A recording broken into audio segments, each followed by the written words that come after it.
Most people think picking a winning stock is pure luck, but that's wrong. The truth is, there's a system to finding undervalued gems before the crowd. In this video, I'll show you exactly how successful investors spot stocks with massive potential, while avoiding the ones that could sink your portfolio. When most beginners open a trading app, the first thing they see is a list of tickers: AAPL, TSLA, AMZN, like some strange alphabet soup. But here's the thing, a ticker isn't just random letters you buy and hope go up. A stock is literally a slice of ownership in a business. And before you even think about buying it, you have to ask yourself one simple question. Would I want to own a piece of this business in real life? Think about Amazon back in the early 2000s. On paper, it looked like a complete disaster. The company was losing money, Wall Street analysts were calling it Amazon bomb, and its stock price crashed over 90% after the dot-com bubble burst. Most investors bailed. But Jeff Bezos wasn't building a bookstore that happened to be online. He was quietly creating a logistics empire that could sell anything, from textbooks to toothbrushes, faster and cheaper than traditional retailers ever could. If you looked past the ticker and actually studied the business model, you'd see it had scalability written all over it. Fast forward 2 decades, and that money-losing bookstore became a trillion-dollar company with cloud computing, streaming, and even grocery stores under its umbrella. Now compare that to Blockbuster. If you only looked at the ticker symbol, BBI, back in the day, you might have thought, wow, movie rentals are huge, everyone's using it, this must be safe. But the business was built on late fees and physical stores. Then Netflix came along, mailed DVDs without late fees, and later pivoted into streaming. Blockbuster had no moat, no scalable digital model, and no vision beyond the cash register at the front desk. Their ticker didn't save them. Their business model killed them. Here's another example: Tesla. For years, people mocked it. Who wants an overpriced electric car that runs out of battery after 100 miles? The stock ticker TSLA was one of the most shorted tickers on the market. But if you studied the business, you'd see Tesla wasn't just a car company. It was a bet on the future of energy, technology, and software-driven vehicles. Their moat wasn't just the car, it was the battery tech, the brand loyalty, and the charging network that no other competitor had. That's why today, Tesla isn't valued like Ford or GM. It's valued more like a tech company with wheels. The lesson here is simple. When you see a ticker, don't get hypnotized by the letters or the hype. Dig into the actual business. Does it solve a real-world problem? Is the model scalable, meaning can revenue grow much faster than expenses? Does it have a moat, like patents, network effects, or brand power that competitors can't easily copy? Because here's the punchline. Buying a stock without understanding the business is like marrying someone because you liked their Instagram profile picture. It might look good in the short term, but if there's no substance behind it, you'll regret the decision when reality sets in. There are 2 main schools of thought in the stock market, and they often look at each other the way cats look at dogs, like, what on earth are you doing? On one side, you have the technical analysts, the chart lovers.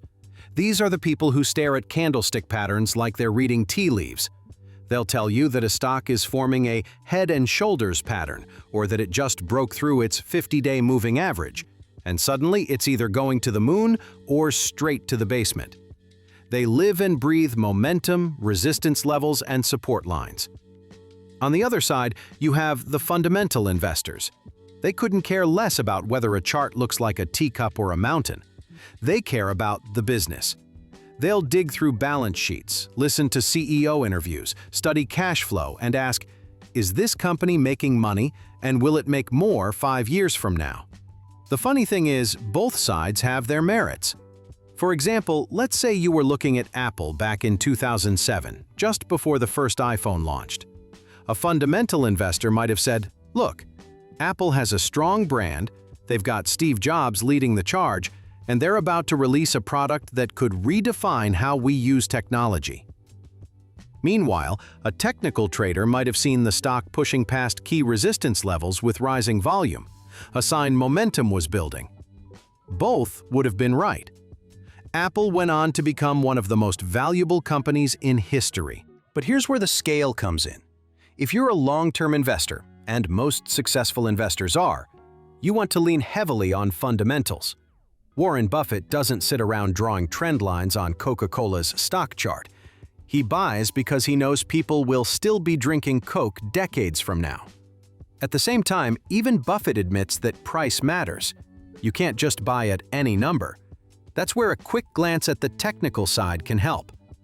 If you know a company is fundamentally solid, but the chart shows it's in a temporary dip because of short-term panic, that might be the perfect entry point. Take Tesla, for instance. The fundamentals told a clear story. They were leading the charge in EV technology, had a visionary CEO, and were expanding production capacity worldwide. But if you bought blindly at the 2021 peak, when momentum had already stretched the price far beyond reasonable valuations, you probably spent the next year watching your portfolio bleed red.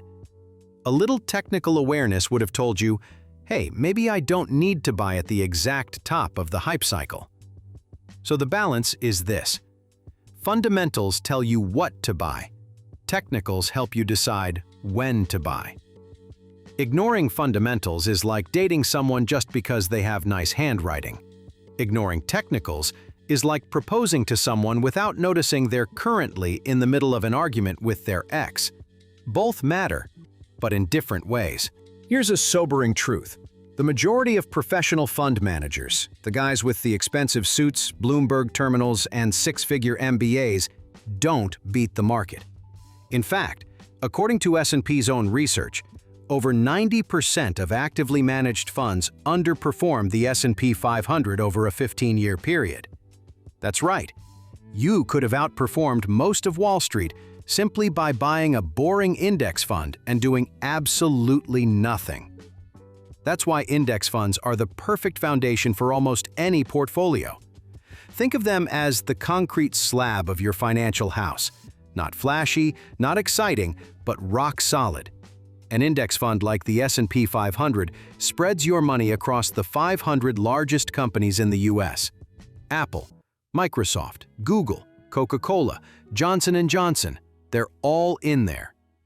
If one of them stumbles, the others pick up the slack. Here's the analogy I like to use.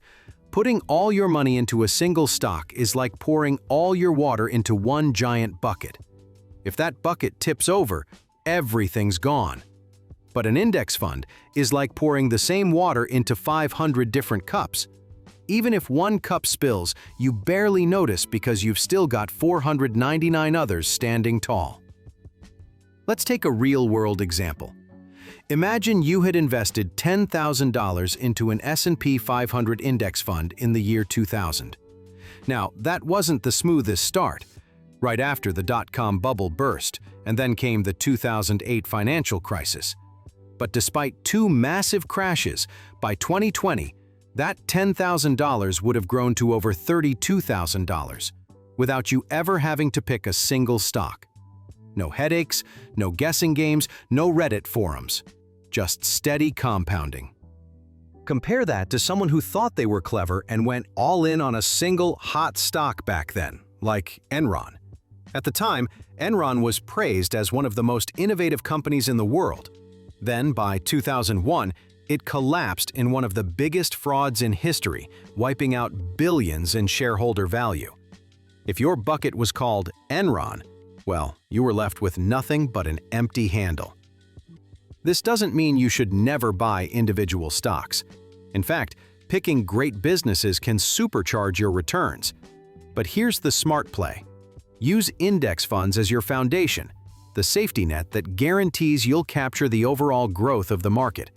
Then, layer on individual stocks, the ones you've researched and truly believe in, for the extra upside. Because, let's be honest, nobody builds a house out of glass just because it looks cooler. You build it on concrete, then you decorate. Index funds are your concrete. They keep you standing even when the market shakes. All right, let's talk about the part most people avoid, the numbers. Now, I get it. Balance sheets and income statements don't sound nearly as exciting as buying the next Tesla or finding some hidden penny stock gem. But here's the truth. The numbers are where you separate real businesses from financial zombies. Think of them as the medical charts for a company. If you wouldn't trust a doctor who never looked at your blood pressure or x-rays, why would you trust a stock without checking its financial health? There are three statements that matter most: the balance sheet, income statement, and cash flow statement. Let's start with the balance sheet. The quick test here is called the current ratio. You take current assets, basically the things the company can turn into cash within a year, and divide them by current liabilities, which is the money they owe within a year. If that number is above 1, the company is generally safe. For example, Apple's current ratio sits around 1.4, which means for every dollar of debt due in the next 12 months, they've got $1.40 in assets ready to cover it. That's like having $1,400 in your checking account when your rent is $1,000. You're not sweating the due date. Now imagine a company with a current ratio of 0.5. That's like owing your landlord $1,000, but only having $500 in your account. You'd better hope your credit card limit is generous, because otherwise you're in trouble. And companies in that position usually start raising money, diluting shares, or taking on bad debt, none of which are good for investors. Next up, the income statement. This is where we check operating margin, which tells us how much profit a company makes after covering the cost of running its business. The formula is simple: operating income divided by revenue multiplied by 100. Ideally, you want to see margins above 15%. Apple? They're a profit machine, cranking out about 27%. That means for every $100 they bring in, $27 drops down as operating profit. Compare that to a struggling airline, where margins are often in the low single digits, if not negative. Airlines basically make money when fuel prices are low and passengers are happy, and bleed money when anything goes wrong. It's like running a business where every year is a coin toss. Finally, the cash flow statement. This one doesn't get as much love, but it's arguably the most important. It tells you how much actual cash a company generates after all expenses. Forget accounting tricks. Cash flow is reality. The golden rule? You want to see rising free cash flow year after year. That's the money a business can use to expand, pay down debt, or reward shareholders.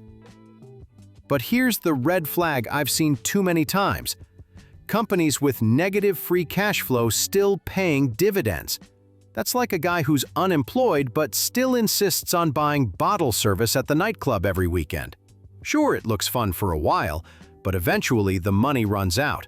And when it does, the dividend gets cut, the stock price tanks, and the investors who thought they were getting easy income are left with nothing but regrets. When you look at all three statements together, balance sheet, income statement, and cash flow, you start to see the full picture. It's like a health checkup. Is the company liquid enough to cover short-term debts? Is it profitable enough to justify its business? And is it generating real cash that can be reinvested? And here's the kicker. These aren't just boring numbers. They're the secret weapon for finding undervalued stocks. Because while the crowd is chasing hype, you're identifying businesses with strong fundamentals trading below their true worth. That's how you spot the hidden gems that can quietly 5 times while everyone else is busy drawing rocket emojis on Reddit. Here's a secret about the stock market. Price and value are not the same thing. Price is what people are willing to pay today. Value is what the business is actually worth. Sometimes they line up nicely, and sometimes the market gets drunk on hype or panic and completely misprices a company. That's where valuation comes in. Your job as an investor is to spot those disconnects. Let's start with the most famous metric, the P/E ratio, or price to earnings. In simple terms, it's how much investors are willing to pay for $1 of a company's earnings. If the PE is 15, that means you're paying $15 for every $1 the company makes. Now here's the catch. Context matters. A PE of 15 might be cheap for a high-growth tech company, but expensive for a slow-moving utility. For example, back in 2012, Facebook, now Meta, was trading at a PE above 60, which sounded outrageous. But when you realized its revenue was doubling year over year, suddenly that expensive stock didn't look so pricey, and investors who understood the growth walked away very rich. This is where the PEG ratio steps in. That's P/E divided by the company's growth rate. A PEG below 1 often signals undervaluation because you're getting more growth than the price suggests. Take Amazon in the early 2000s. Its P/E was sky high, scaring off traditional investors.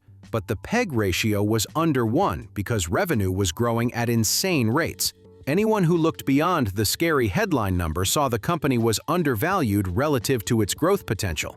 And today, Amazon turned those early believers into millionaires many times over.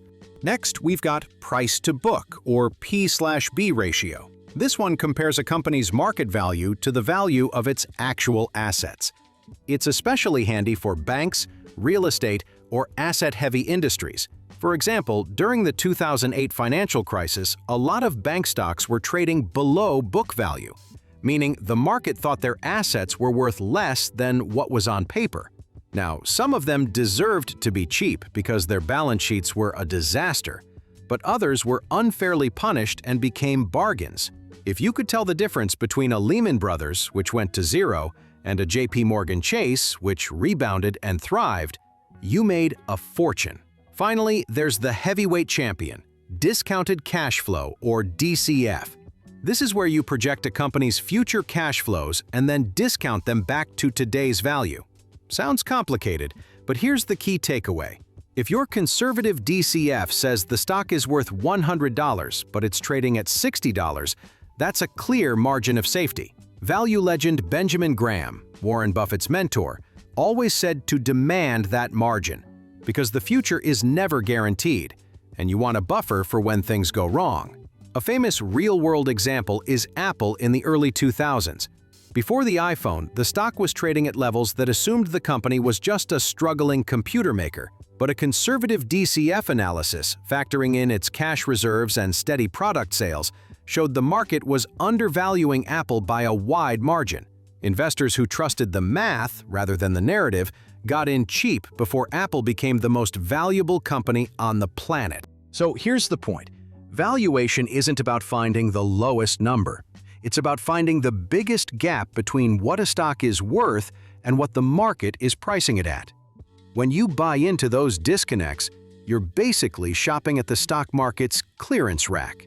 And just like buying a $100 shirt for $60 feels good, buying a $100 stock for $60 feels even better, especially when the rest of the world eventually realizes its true worth. Because in investing, patience plus undervaluation equals profit. And the investors who master valuation metrics are the ones who consistently buy steak at hamburger prices. Quick pause. If you're getting value from this, drop a like. It helps push this video out to more people and keeps the channel growing. Numbers are essential, but they don't tell the whole story. Sometimes the real power behind a winning stock isn't just in the spreadsheets. It's in the intangibles, the soft elements that can make or break a business. Let's start with brand power. Think of Apple. When most people hear the word Apple, they don't picture fruit, they picture iPhones. That's the kind of brand recognition companies dream of. Apple has built so much trust that people will camp outside their stores overnight just to buy a slightly upgraded rectangle. That's not just consumer loyalty, that's pricing power. And Coca-Cola? It's the second most recognized word on the planet after OK. If aliens landed tomorrow, they might not understand our politics or our culture, but hand them a Coke and they'll probably say, "Oh, we've seen the ads." That kind of global brand strength creates a moat no quarterly earnings sheet can fully capture. Next up, leadership. A strong leader can turn a good business into a revolutionary one. Elon Musk is the poster child here. Tesla isn't just an EV company, it's practically an Elon Musk personality cult on wheels. When Musk tweets about Dogecoin, markets move. When he hints at stepping back from Tesla, investors panic. Leadership can inspire incredible growth, but over-reliance on one figure is risky. If Steve Jobs hadn't returned to Apple in the late 90s, Apple might have ended up as a footnote in tech history instead of the $2 trillion powerhouse it is today. Leaders matter, but betting everything on a single visionary is like building a house on one very eccentric pillar. Now, let's talk future sectors. Entire industries shift within a generation. Coal heated homes for centuries, then gas replaced it, and now renewables are stepping in. Investors who ignored these shifts were left holding dusty assets, while forward thinkers cashed in on the transition. Right now, sectors like artificial intelligence, electric vehicles, and biotech are changing the world. In 2008, when Tesla debuted on Top Gear and barely made it 50 miles on a charge, most people laughed. Fast forward to today, and the EV market is booming, with Tesla leading the charge. Spotting these inflection points early, before they become mainstream, is how fortunes are made. Then we've got news and rumors. Here's where psychology meets markets. Remember GameStop in 2021? A group of retail investors on Reddit noticed that hedge funds were heavily shorting the stock. They piled in, the news went viral, and the stock soared over 8,000% in 6 months.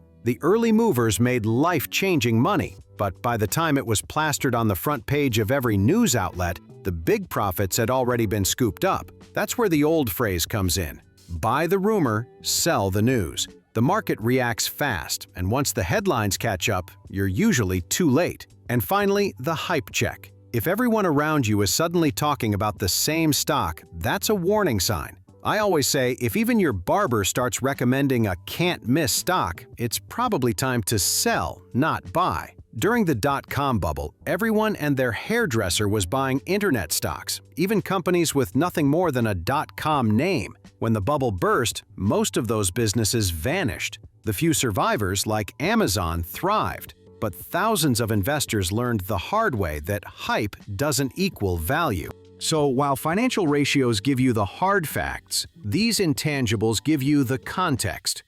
Brand strength, visionary leadership, emerging industries, and even the whispers in the news all shape investor psychology and market behavior.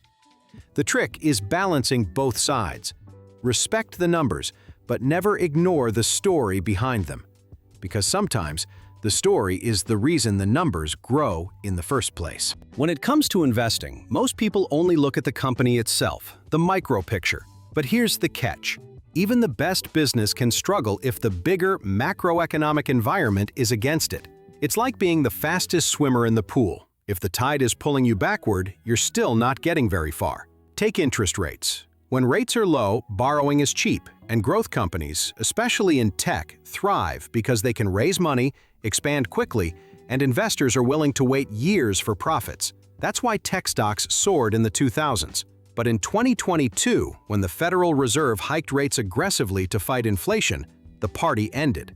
High-growth companies like Zoom and Shopify, which had been market darlings, saw their valuations collapse by over 70%. Suddenly, all those future earnings were worth a lot less in today's dollars. Meanwhile, boring old companies like energy producers and consumer staples, think ExxonMobil or Procter & Gamble, actually outperformed because they had real cash flow now and pricing power in an inflationary environment. Then there's inflation itself. Rising prices might hurt your grocery bill, but certain sectors love it. Companies that sell essentials like food and energy often benefit. In 2022, while tech stocks were bleeding, energy stocks had one of their best years in history. ExxonMobil's profits more than doubled to $56 billion, the highest ever in its history, all thanks to soaring oil and gas prices. It's a classic case of inflation being a villain for some sectors, but a hero for others. Now let's talk about currency trends. If your home currency weakens, exporters often win big. For example, when the euro dropped sharply against the US dollar in 2022, European luxury giants like LVMH and Hermes saw a surge in profits. Why? Because their goods, handbags, perfumes, champagne, suddenly became cheaper for US and Asian buyers.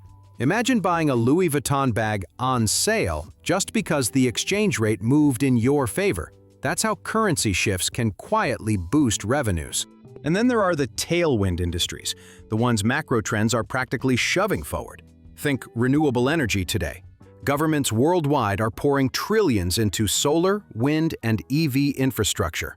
That's not just an industry shift.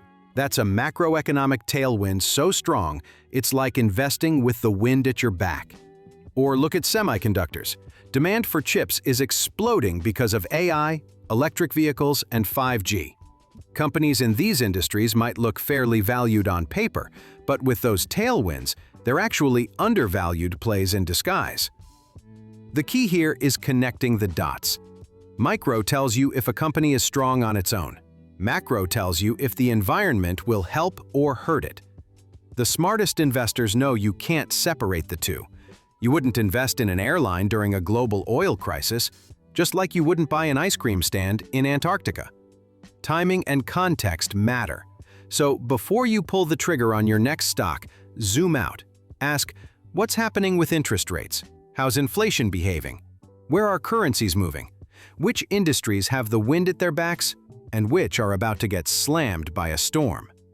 Because when macro meets micro in your favor, that's when the real profits pile up. If you've ever tried to time the stock market perfectly, you probably realized it's like trying to catch a falling knife.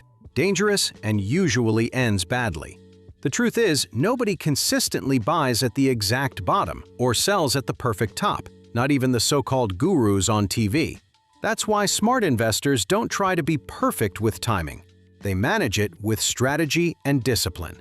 One of the simplest and most effective approaches is dollar cost averaging, or DCA. Instead of putting all your money into a stock at once, you invest a fixed amount at regular intervals, weekly, monthly, or quarterly.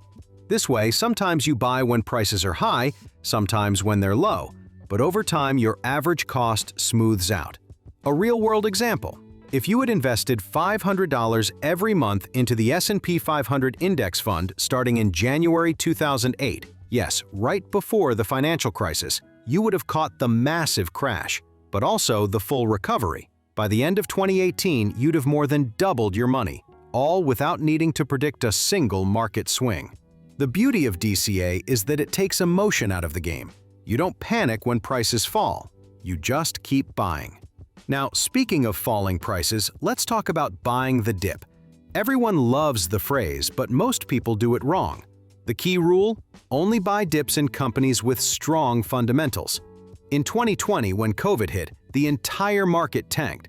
Quality businesses like Microsoft and Amazon dropped 20 to 30%. If you had done your homework, you'd see their long-term prospects hadn't changed. People were still going to use Windows and shop online. Buying those dips was like getting a discount on a product you already knew you loved. On the flip side, if you bought the dip in Hertz stock, which actually filed for bankruptcy in 2020, well, congratulations, you just bought a cheap ticket to nowhere. The third piece is patience. The market misprices stocks all the time in the short term. Netflix, for instance, has had multiple 30 to 40% crashes over its history. In 2011, the company lost nearly 80% of its value after it split DVD rentals from streaming. Investors panicked, thinking it was the end. Fast forward a decade, and Netflix grew into the dominant global streaming platform worth hundreds of billions. Short-term panic creates long-term opportunities, but only if you're patient enough to ride it out. And finally, let's talk risk control. This is where many investors get burned because they bet too much on one sector or stock. In the early 2000s, plenty of people had their entire portfolios in tech companies with .com in their names. When the bubble burst, they lost everything. A more balanced investor might have had tech, yes, but also healthcare, consumer staples, maybe some energy. So even when one sector collapsed, the others cushioned the blow. Think of risk control like eating a balanced diet. If all you ever eat is pizza, you might be happy for a while, but eventually your health will catch up with you. Diversification is your financial vegetables. Not always exciting, but it keeps you alive when things get rough. So here's the formula. Use dollar-cost averaging to take the guesswork out of timing. Buy dips only in businesses you've researched and trust. Stay patient when the market freaks out.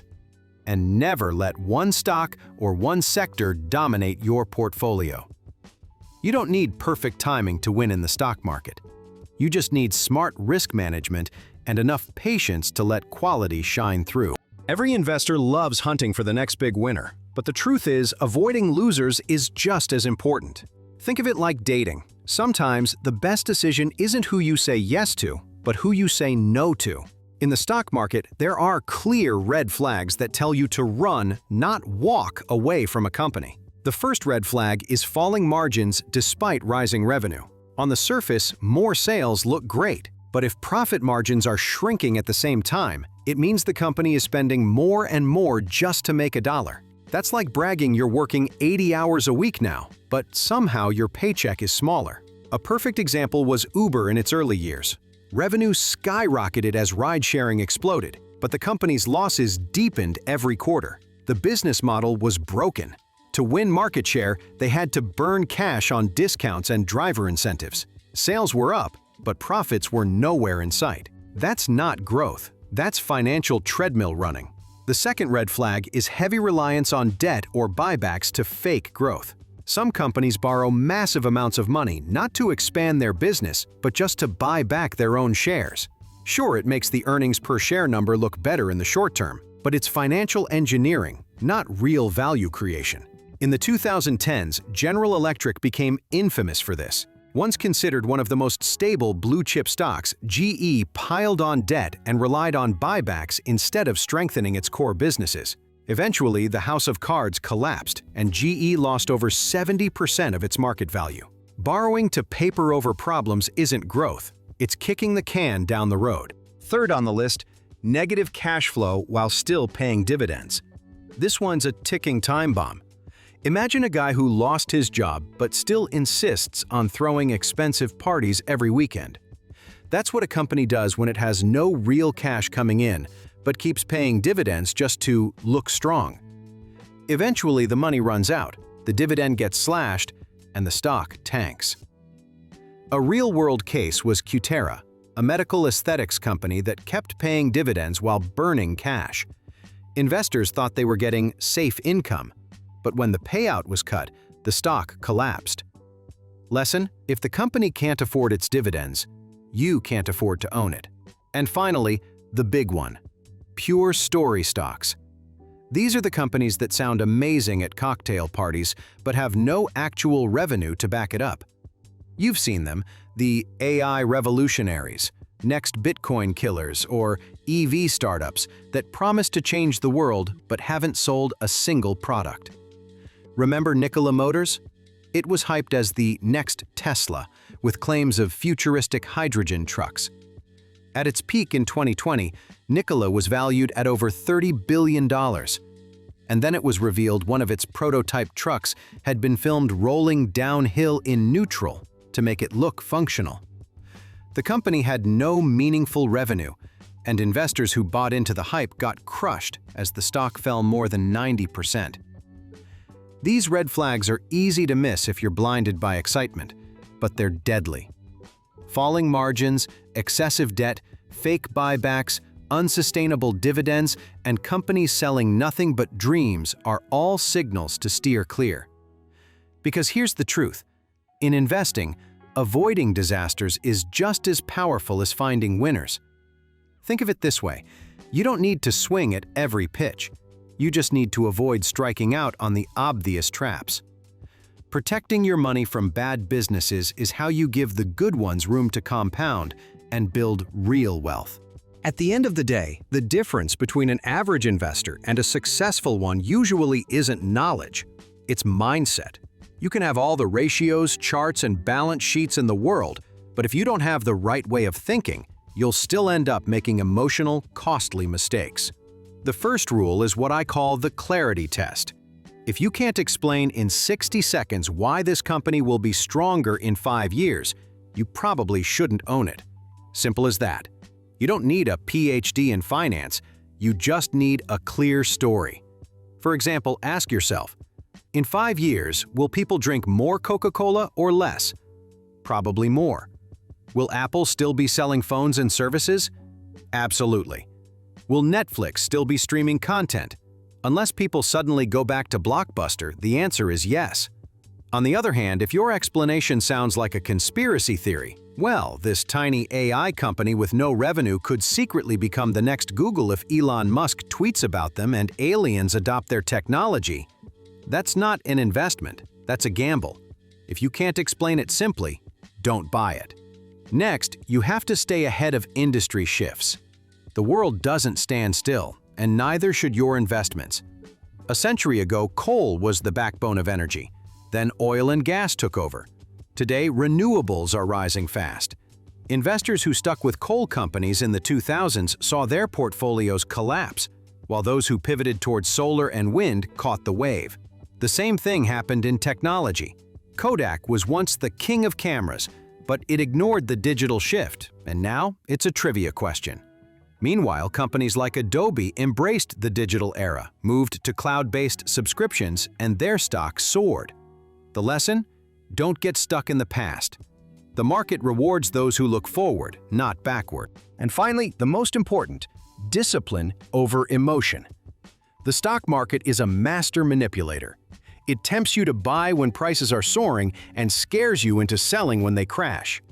But history shows that those who keep their cool win. In March 2020, during the COVID crash, the S&P 500 dropped over 30% in a matter of weeks. Panic selling was everywhere. But investors who held steady, or even bought more, doubled their money within 2 years as the market rebounded to record highs. Discipline beats emotion every single time. Here's the bottom line. Pros don't chase hype, and they don't panic during dips. They know the market will always swing between fear and greed, but long-term, quality businesses rise in value. That's why Warren Buffett famously said the stock market is a device for transferring money from the impatient to the patient. And he's right. Patience is the ultimate competitive edge. So the mindset of a pro investor comes down to 3 things. Keep your story clear, stay ahead of the shifts shaping the future, and control your emotions when everyone else is losing theirs. Because in the end, investing isn't just about spotting the next Amazon. It's about having the discipline to hold it when the rest of the world is telling you to sell. So there you have it, the principles that separate smart investors from the crowd. Remember, the stock market isn't about hype. It's about owning quality businesses and letting time do the work for you. If this helped, hit that like button. It really supports Finance Simply Explained. And make sure to subscribe so you don't miss the next strategy. Thanks for watching, and I'll see you in the next one.